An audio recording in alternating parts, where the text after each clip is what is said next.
All right, we're going to look at some logarithmic graphs. And before we really talk too much about what a logarithm is numerically, we need to talk about this idea of inverse. Logarithms are inverses of exponentials, what we did in the last video, when we're growing something or decaying something by a multiplication factor. Here, we're talking about, you're used to being using inverse as, like, when we say inverse, we're thinking inverse operations, like the inverse of adding two numbers together would be subtracting. The inverse operation of multiplication is division. So it has a slightly different meaning here when we talk about the inverse of a function. Inverse of functions means that the x and the y coordinates are going to switch. And graphically, if you fold a graph along the y equals x line, and sometimes this is what we call the identity line. I think I've really misspelled that. The identity line. So if we fold it along the identity line, the function and its inverses are going to match up. Let me show you what I mean by that. Just as a very quick sketch here. So just a very quick sketch. Here's the blue one here is like an exponential, and this green one is a logarithmic, okay? And so what happens is, and it doesn't have to be these particular functions, you can have an inverse of a line or part of a parabola. But essentially what that means is that this point, that if I were to fold it along this dotted line, it would match this point. It would be laid over top, overlay. And that would happen, you know, all the way down here. Okay? So if we look at this graphically, if we were to let the bm2, using the slider or by typing the value in the inbox, make sure that to show the associated exponential, which we are. The red graph is the logarithm, and the blue one is the exponential. So we're just going to, is the shape of the graph of the logarithmic function a line or a curve? Well, it's a curve, right? Is the shape of the graph of the exponential function a line or a curve? Well, it's definitely curvy. And how does the curve of the exponential function compare to that of the logarithmic function? It is the mirror image or reflection over the y equals x. And you can see that right there. It's a reflection over y equals x. So now we're going to increase our value of b.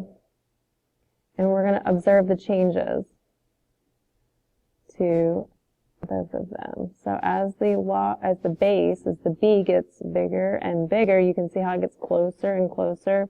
The blue one's getting closer or growing really fast to the y-axis, and the red one's getting really close to the x-axis, which means that it's not growing nearly as fast.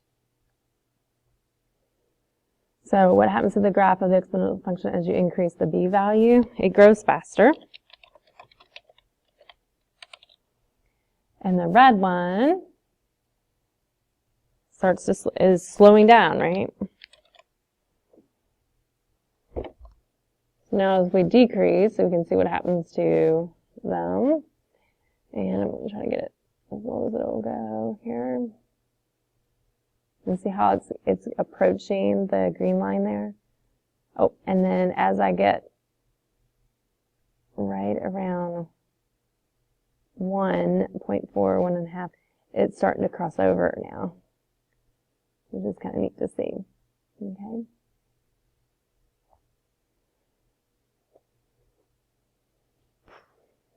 So inverse function can be found, like again, by swapping those values. All right, so I'm going to put this at 4 and show the trace button. Just down here. So when x is 2, the logarithmic of 4, the log of base 4 is 0.5.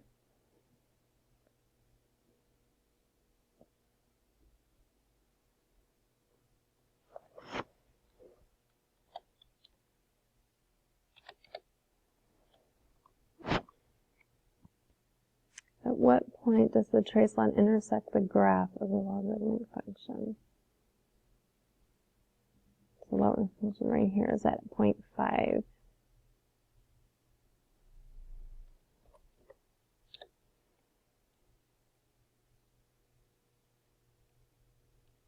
So that means that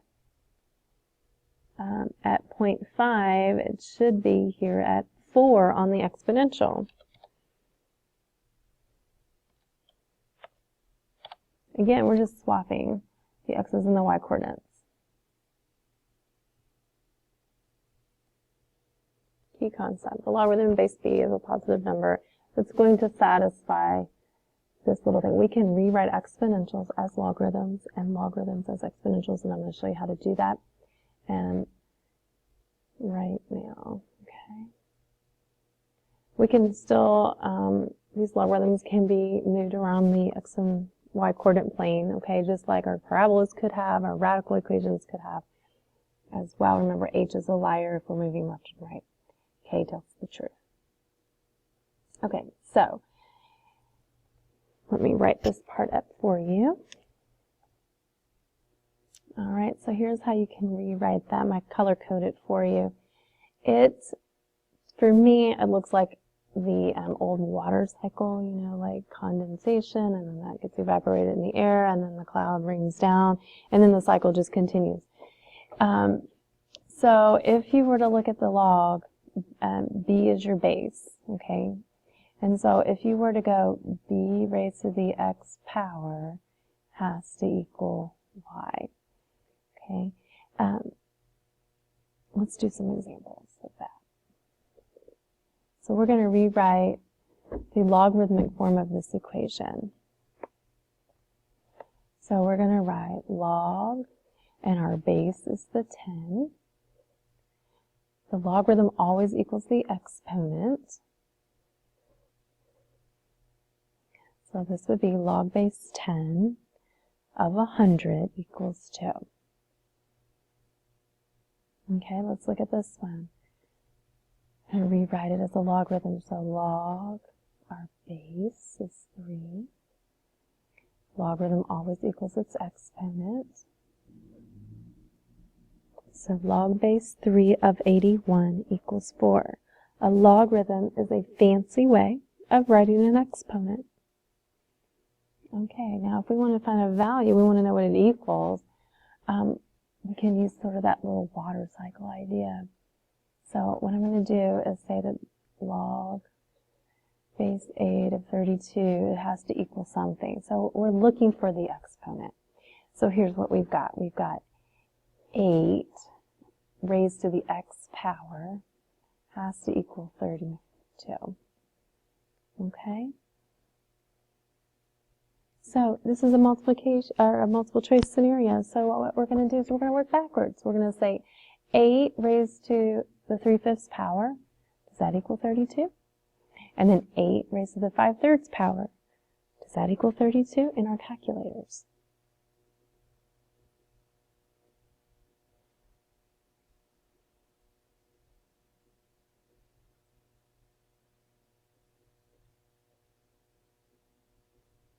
Well, that one didn't work. Let's try the next one.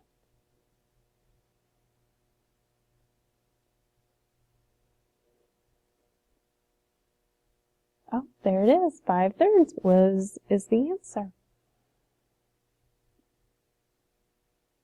Now, if you don't want to do the calculator, so you could do this. You could say, okay, again, we have this equation, and then you could change them so that they have the same base. So 2 to the 5th is 32.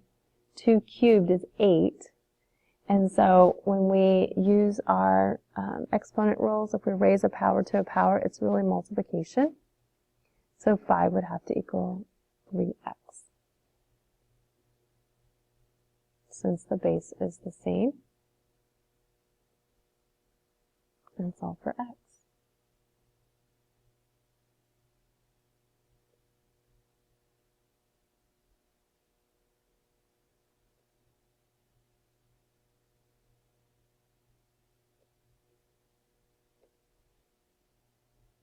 If you want to graph a logarithmic function, like log base 3 of x, what you would need to do first is to graph y equals 3x, the inverse. Okay, and you would make a table of values. So that is what we have here in red.